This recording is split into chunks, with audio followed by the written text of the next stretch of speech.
Okay, we are live on a very interesting Wednesday afternoon for me, Wednesday morning for Niki McInteer, who is from Wake Forest University. Nikki, thank you very much for joining us.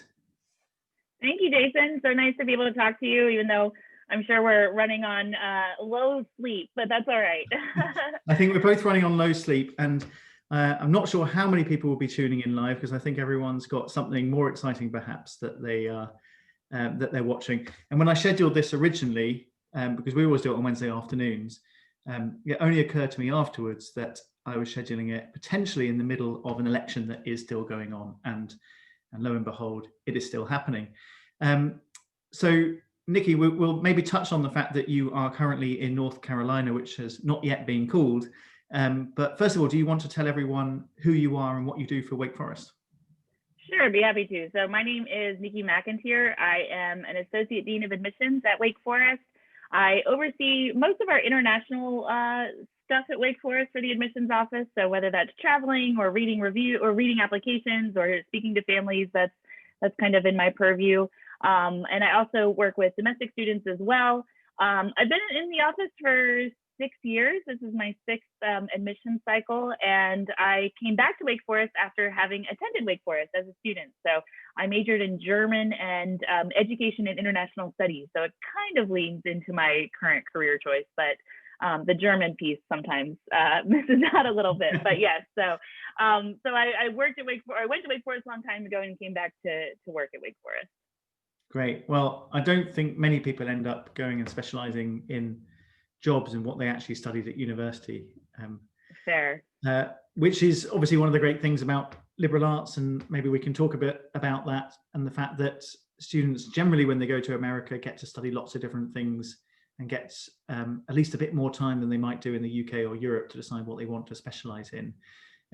Does Wake Forest have a tradition in liberal arts?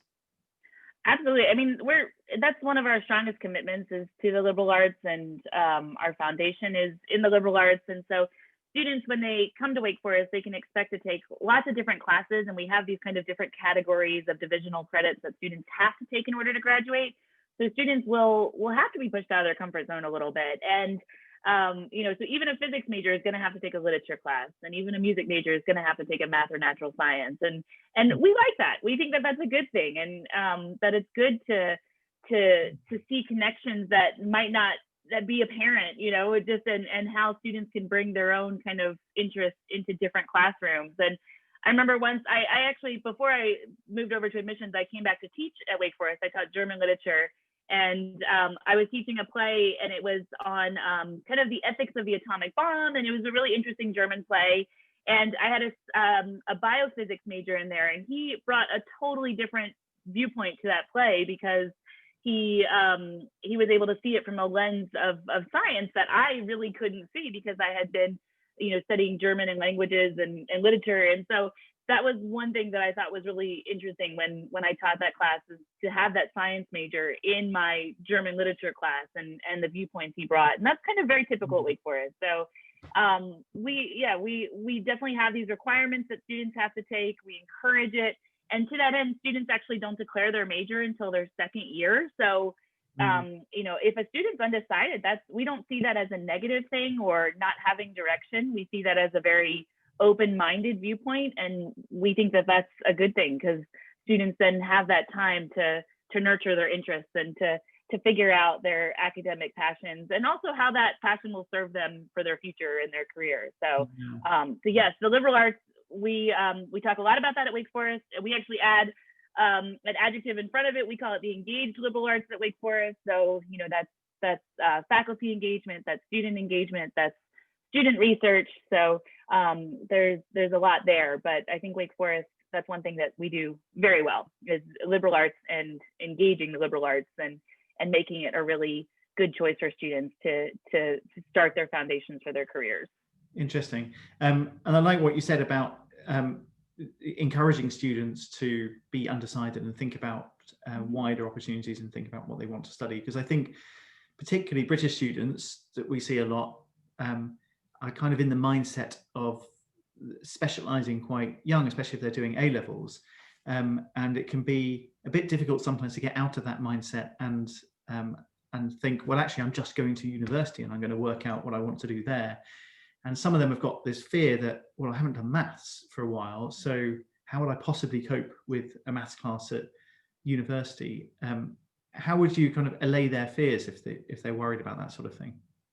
Yeah, I mean, A levels are, it's certainly a more narrow curriculum than in the US, for example, where students are taking all subjects throughout their high school studies. But, I think at Wake Forest, we look at it as students starting fresh. And so we don't, for example, you could be a business major and not have a math A level, and that would be just fine. You would have a little bit of a challenge at the beginning to kind of get on the same page, but it's still possible because you do have those 2 years before you're declaring that major. And so I think, we're more interested in students who are intellectually curious, who have found interest in high school that they'd like to continue, but who are also open to new ideas. I mean, Wake Forest offers so many classes that high schoolers have probably never even thought about, anthropology or sociology or women and gender studies. And so, I think that the intellectual curiosity piece is so important. And if a student demonstrates that, that stands out on an application. And so, but we do see it as students starting fresh. So even if a student has an interest, they don't have to have this huge background from high school in order to be able to be successful in that major. And so, and we're set up like that at Wake Forest. So those 2 years are really meant to be that time when you can discover your interests. Yeah, it's really appealing because it means that you don't have to worry about necessarily having studied something before in order to continue studying it. And if you get to university and you suddenly decide that you want to be an astrophysicist, but you studied Spanish and French and English at A level, presumably you could still do that. You could absolutely. I mean, you definitely would have a little bit more of a hurdle to get on. But I mean, if you want to just major in French and you've never taken French in high school, of course you'd have that little bit of a hurdle. But again, 2 years is a long time. You can pack a lot into that. So, and then also, I think not to be underscored here is the advising system, especially in American universities. But at Wake Forest, I think every student comes in with a faculty advisor, and that faculty member is a full-time professor. They are teaching. They've been at Wake Forest for a long time. They have tenure. And so that faculty professor is there to help that student for the first 2 years. A student will never just come and be like, take lots of classes, have fun, and then we'll see you in 2 years when you declare your major. It definitely, there is a system in place to really help students along with that. And so I think that faculty advisor is really helpful. Students get a student advisor, and these advisors are in touch with students before they even set foot on campus. So, they're well advised, and I think students really benefit from that kind of mentorship and those conversations about, what are my interests? Where do I see my future? What really piques my intellectual curiosity? And so those are the kinds of conversations that faculty are having with students. And so, so yes, the advising system, I think in the U.S. is also very strong, and I think our retention rates speak to that. I think our graduation rates speak to that, but I think that's one thing that's also kind of unique about the U.S. Yeah, definitely. So that's talking a lot about the academics at Wake Forest. But one of the things that we always talk about when we're trying to help a student go to America is this idea of fit, finding the right fit university for them. So what would you say to a student if they asked you, how would I know if I'm the right fit for Wake Forest? Oh, there's so many ways to narrow this down. It just depends on who you are. I mean, I think geography goes well. So do you want to be in a big city? Do you want to be in a suburban location? Do you want to be in the middle of nowhere? Because in the US, we just have so many universities. So there's so many ways to narrow this down. I think also financial fit should be a huge part of that conversation because universities offer different levels of support with scholarships and need-based aid. And so that should definitely play into the discussion because an American education is pricey, especially compared to the rest of the world. But I think, also just the culture of the university, do they offer, is it a place where you have to declare your major when you're coming into the university? There are universities in the US where you have to know right away what you want to study because you'll enter a specific college and they're not as flexible as a place like Wake Forest. But also things like the culture of the university. Is it, college sports are a big deal in the U.S. It's a big part of the what students do on the weekends and how they build school spirit and how they kind of feel connected to that community. And so, we have things like Division 1, 2, and 3, and Division 1 is kind of the most competitive level in the US. And then we also have things like the Big Ten or the ACC, which are different divisions of sports. And so, sports is a big part of the culture and definitely helps build a sense of community, and it adds a lot of fun to the university experience. And so it's certainly different this year because of the pandemic, but I think it still remains kind of a part of the culture of the institution. And so Wake Forest is a Division 1 school, which means we compete at the highest level of sports, but it's also a small school for how big of a sports level we compete on. So I think, Wake Forest is about 7,000 students, 5,300 undergraduates. That's quite small compared to, Penn State or I don't know. I don't speak sports super well, but it's definitely a small school for how high the level of athletics is, and that becomes a part of our culture. And so and something that students really enjoy. But yeah, so there's so many ways to look at fit. I think, geographic, financial, academic, but also just kind of those little extra things that universities offer, because that's one thing in the US, universities are so comprehensive. It's so much more than just going to class. And, you live on campus usually, or you could live on campus. Is that important to you? Some universities offer campus housing, some don't. It's so much more than just kind of going to class and taking tests. It's building a community. And that's one thing that I think students are really attracted to when they start looking at the US, because it is such a comprehensive experience that is meant to build not only your intellect, but your character. Yeah. So on that note, how much attention do you pay to that in someone's application? So if someone's applying and they've got great grades, what bits of the application do you look at to work out if they're really going to get on at Wake Forest?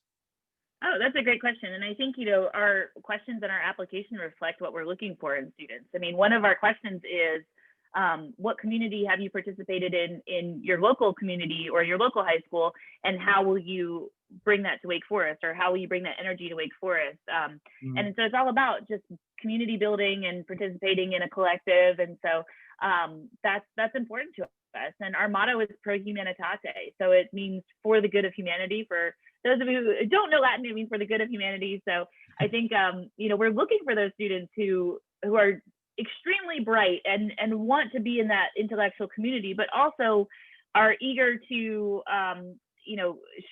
serve and give back and build their own character and see value in that. And so our questions definitely reflect that. So we always ask questions on our application about books. We always ask questions about intellectual curiosity, but this year we asked the question about community. And our application is always changing. And so we sit down every year and think about what went well, what questions did we like, what could we change, how could we change it to reflect kind of what's going on in the world. And so, it changes a little bit every year. But this year we decided to go with kind of the community question is our big one. But and it's been an interesting question.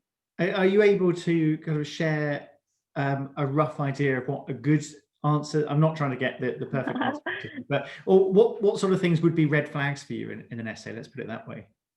You know what, Jason? I once Googled, like, what are some bad essay topics? And it's like, don't write about your grandparents, don't write about a torn ACL, don't write about, and the truth is I've read really good essays on each one of these topics. And so, I think essays, the mistake is thinking that there is a good or bad topic. It's so much more about how a student reflects on that topic, how a student has demonstrated growth from whatever they're choosing to write about, so the truth is, I think that the reflection piece of an essay is so much more powerful than the actual topic. And so, because students have done some really great things, but, how they reflect on it is what we are looking for and what helps students stand out in this process. So, because, there's so many students applying to the US. I was on a panel the other day with someone, they said, the US received 2 million applications, and it's hard to be unique in that, but how you can stand out is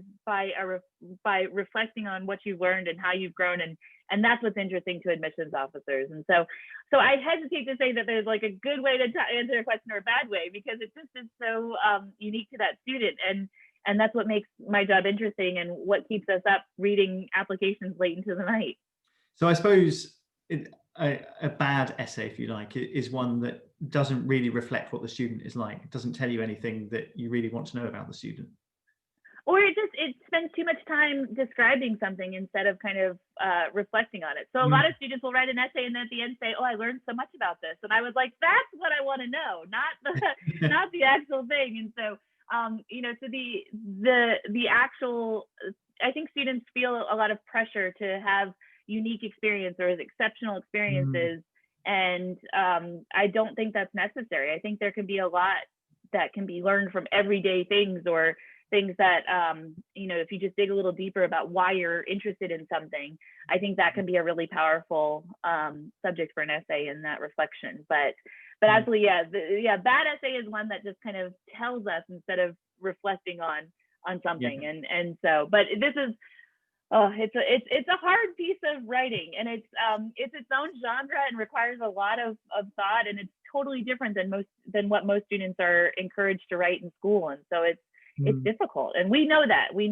So it's we respect how difficult it is. Yeah, and it's very different to the UCAS personal statement that students have to write, which is more a kind of list of achievements, which I always warn students that's probably not the right way to write your US application essay, because there'll be other places. It's very personal. Yeah.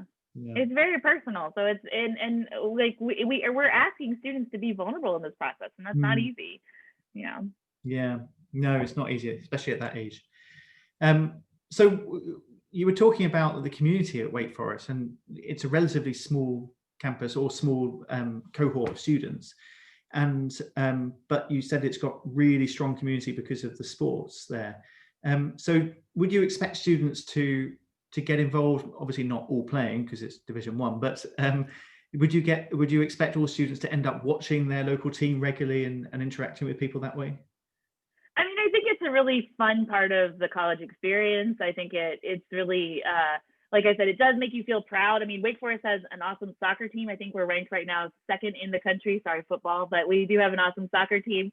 And so, going to those games is just really fun and allows students to kind of, just have something to cheer on and just be excited about. And it's just an exciting environment. But it's not the only way to be involved in community. I mean, I think we have so many service projects and study abroad and so many groups on campus. And I think, American universities are just places where community is really actively cultivated. I mean, we have a women's center, we have an LGBTQ center, we have an intercultural center, we have, international student support center. And so I think, American universities want students to be involved and want students to grow their networks, and also just being a residential campus. We have a residency requirement where students have to live on campus for 3 years, and they're guaranteed housing for 4. And most of our students do choose to stay on campus for all 4 years. And I think when you're that intentional about, where your students are living and learning, that it creates a nice environment for students and helps build community. And at Wake Forest, like all our first year students live on South Campus, which is a cluster of dorms, and they're all hall style. So right away, 20 people, you're sharing spaces, you have a roommate usually. And so, and I think also with something that, like at Wake Forest, only 20% of our students come from North Carolina. So, the fact that most people are not going to come to Wake Forest with a cohort of friends. They're going to come by themselves. And so students are so worried about finding their niche in a university and finding their sense of belonging. And I think at a place like Wake Forest, that happens very naturally, but it's also so intentional by the university, because we want students to feel that sense of belonging and feel that camaraderie and be among like-minded individuals. Yeah. So on that note, on the note of students coming along and not knowing anyone, how many international students do you take roughly each year? We like about 10% of our students to be international, and those are just students who need visas to study at Wake Forest. So that's how we kind of define international students. Every university does it a little differently, but 20% of our students come from North Carolina, so that's within the state, and then 70% of our students come from all over the United States, and we actually have every state represented except for South Dakota, I believe. So, but we have every other state represented in our student body. And then 10% of our students are international students. And then we have, a cohort of students, especially from the UK, who, have some kind of connection to the US, whether they have citizenship or a green card. And those don't count as part of our 10% international students, but they certainly bring an international energy to campus. And that's one thing I like, and can add to the classroom with their international experiences. So, but yeah, so about 10% of our students, and that's a good number for Wake Forest. It feels right, it feels comfortable, but that's kind of how the breakdown has worked over the past couple of years. But that's not to say that we'll grow or in other places. So we'll see what the future brings. Yeah. So you've given away a trick there. So the easiest way to get in is to move to South Dakota and then apply. Is that right? I didn't say that, but if you but it's something that we've tried really hard to build a diverse community, and that diversity is immensely important to Wake Forest and also to other American universities. It's just especially at a place like Wake Forest, where you're gonna be talking in a classroom. We don't have any lecture halls at Wake Forest. We don't have any room where a professor is standing at a podium with like rows and rows of students. That model just doesn't exist at Wake Forest. And so what students can expect is sitting around a table, their professor getting to know their first names, and just creating that environment where discussion is encouraged. And so you can imagine when that's the classroom model, students from diverse backgrounds and viewpoints is really important, because that's how you learn. And so, and like I said in my earlier statement about my biophysics student being in my German literature classroom, that was just a great experience. And that's something that I think Wake Forest has really tried to be intentional about and has really appreciated. That's great. So let's talk about the, there are two obvious things going on at the moment, and one, I guess, more directly affecting everyone at the moment, which is coronavirus. How is that affecting Wake Forest, and not just in terms of the way things are operating there, but in terms of admissions in general? Good question. I mean, I think, so Wake Forest did end up inviting students back to campus. They did some measures to de-densify the campus, so to make double dorm rooms, now they're single rooms and things like that. And so it feels different for sure. I mean, it's definitely not the same experience that students have had in the past, because colleges are a place of gathering. And so when that's not allowed, you have to adjust. And so we've done some blended classrooms, and professors have really been quite amazing with their pivots and their creativity. And so I've been pretty impressed with that. We have managed to keep campus pretty safe. We've had different kind of statuses. So we had yellow status for a while, which meant things were okay, and we moved to orange when the cases went up a little bit, and now we're kind of back a little more stable. So it's been really interesting to see the coronavirus play out on a college campus, because remember, college campuses are kind of their own little world unto themselves. So but it's but students are still on campus. We are ending a little early at Thanksgiving, so I think we have about 2.5 more weeks of classes, and then the semester will be finished up virtually. But yeah, so we've made it work, but our students have had this mindset of we'd rather be here than at home doing everything online. And so our students have had this kind of collective mindset of let's make this work. And I've been really, like I said, I've been impressed, because I think it would be easy to say this isn't what I expected from my college experience and I'm not happy about it. And instead it's kind of been this view of let's make this work. And so I've been pretty impressed. In terms of admissions, it's interesting. So I think a lot of that remains to be seen. We're only now just getting applications for early decision rounds. And so I don't know how it's going to really affect things quite yet for admissions. A lot of students are really worried about what happened last year's class and students who have deferred. And I will say we didn't have nearly as many students defer their admission as we thought.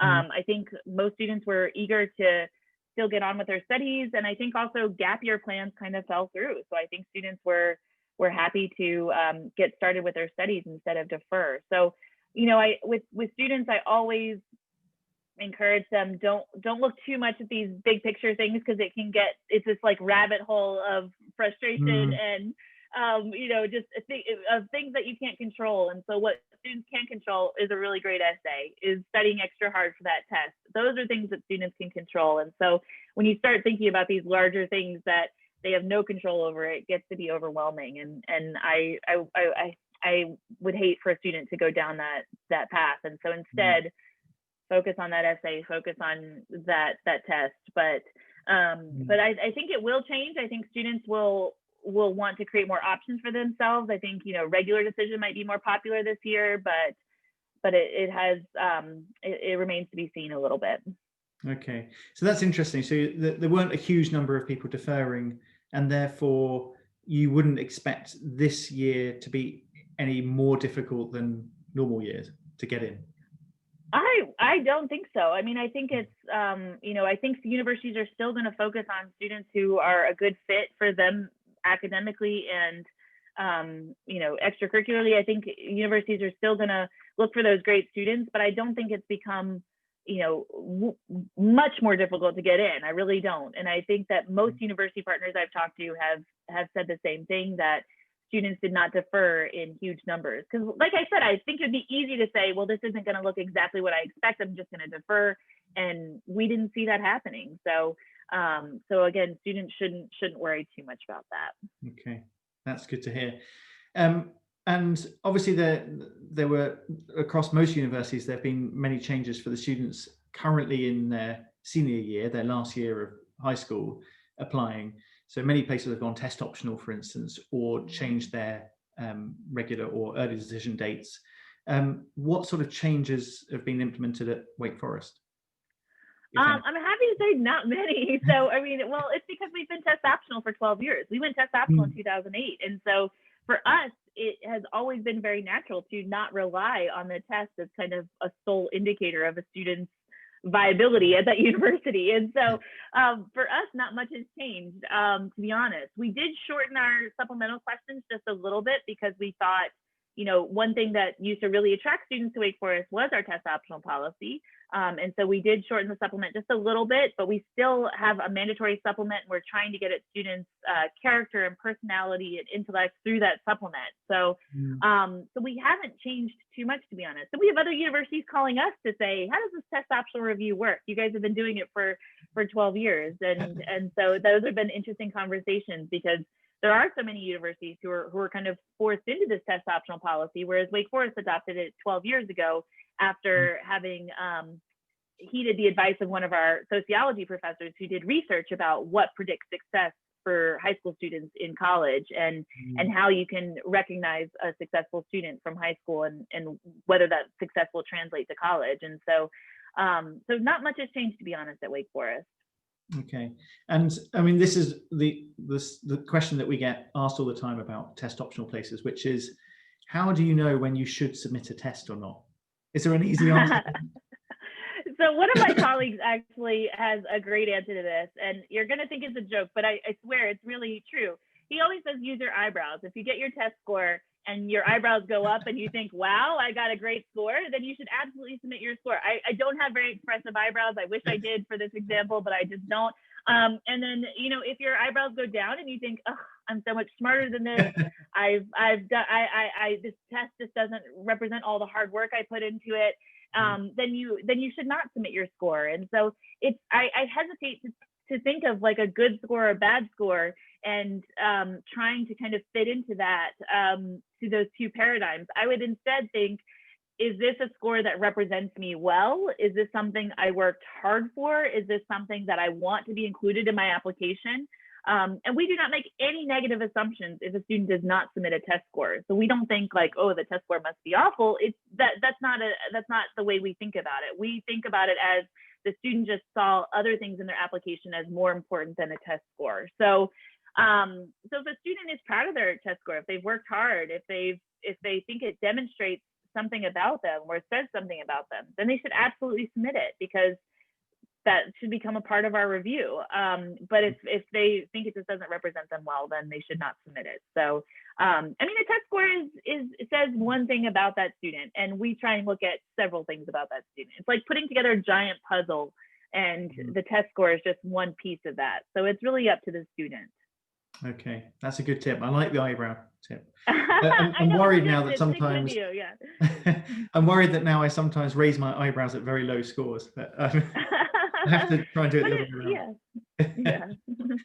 Yeah. Okay, so final question. There's an election going on at the moment. We don't know what the result is, but whatever the result is, what do you hope will be the future for international students coming to America?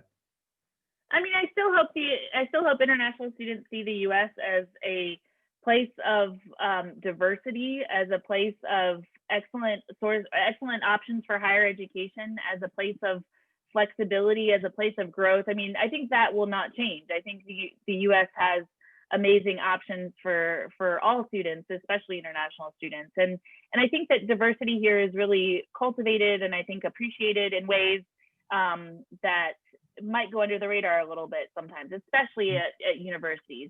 It's such a priority for universities to have diverse viewpoints. And so, you know, but I do hope that international students will still see these positives in the U.S. no matter what the outcome. But I do hope, you know, visas don't become an issue and things like that. That's been hard this year, or hard over the past couple of years, to see kind of the political ramifications of international students. But absolutely, but the U.S. does have a lot to offer, and I think universities are places where, you know, diversity and difference is encouraged, is moderated, is led by professors who appreciate different viewpoints, and I think that shouldn't be lost. I think that's a great answer, very diplomatic answer. Thank you. Well, it's difficult, and in North Carolina. I mean, Wake Forest is in North Carolina. It is a state that has not been called yet, and so, you know, it's a state that has a lot of different types of people in it, and it offers a lot. I mean, I always talk about the mountains and the beaches. I mean, mountains are an hour and a half away. You can go skiing in North Carolina. It's not the Alps. I will not make that claim, but and then we have beautiful beaches about 3 hours away, and you know, so there is so much diversity in North Carolina, but that also includes diversity of thought and different experiences and opinions. And so, you know, I'm interested to see where North Carolina will end up on this election, because it's gone in different places. And I think that's one thing that Wake Forest benefits from, is being in a state that does not just have one kind of monolithic view on things. And so, and a lot of students are attracted to North Carolina for that reason, because it has that kind of different, it has these different viewpoints and these different opinions. Great. And Wake Forest certainly has a lot to offer, and you've mentioned the forest and the beaches, and it's a really beautiful state. So I encourage people to look up Wake Forest, look up North Carolina, and look at good reasons to go there. Okay, so before we finish, how can students get in touch with you or with the admissions department if they want to ask questions? Sure. I mean, I host an international hour every Thursday at 8 a.m. So that's, or 8 a.m. Eastern time. So that's a little more friendly for students around the world to kind of get in direct touch with an admissions officer. I would always tell students, never hesitate to write an email. You know, that's our job, is to help students through this process. So we love hearing from students, and it's good to advocate for yourself and stay in touch and ask questions if you have them.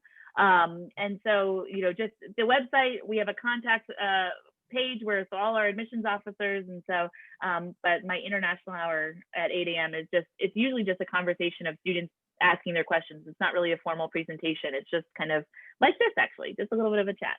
Okay. What's the website for anyone listening?